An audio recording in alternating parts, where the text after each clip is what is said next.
Scituate was founded in 1636, so it's one of the oldest communities in New England. I am chairman of the Board of Selectmen in Scituate, and that's the highest executive office in town. Commercial fishing and fishing has been the mainstay of Scituate since the beginning of the United States. And in addition to contributing to the economic side, which is of course important, the whole maritime identity of Scituate is wrapped up around the harbor. My name is Frank Maraki. I'm a fisherman here in Scituate, Mass. I've fished here for 46 years. The people that are presently tied to this dock are real hardcore fishermen that have done it all their lives, and all of them are undergoing some level of hardship.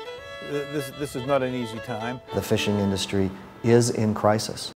We have a fishing industry in New England. I presume we want a fishing industry in New England. No one said otherwise. The fishermen are constantly reassured that they're important and we don't want them to go out of business. And meanwhile, everything possible is being done to drive them out of business. They're under very difficult management limitations because of the stocks are being depleted. The system basically works through mandating inefficiency on the boats. You know, the less efficient we are, the less fish we catch, the better off the fish stocks are at recovering. And we actually have set limits on what you can catch, which theoretically will allow the population to recover. For example, yellowtail flounder is 250 pounds per day at sea.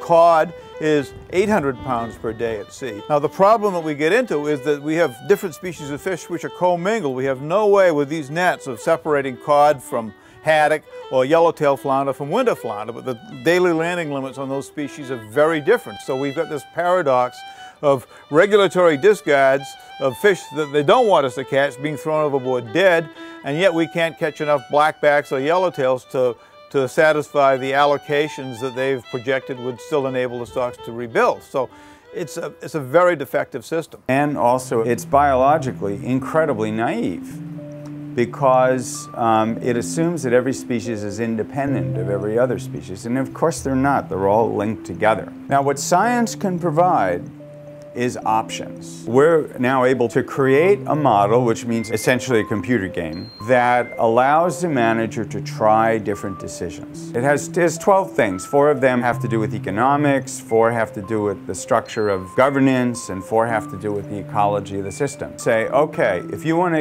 increase cod 40%, here's what you could try. We can understand the system well enough to at least understand the trade-offs.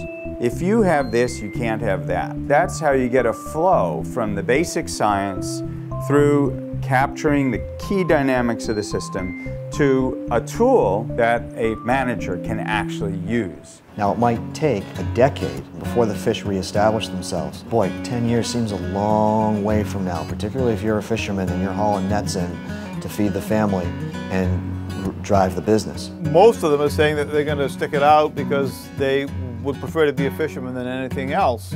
And so they've made the choice to try to ride out the hard time and hope for a better future.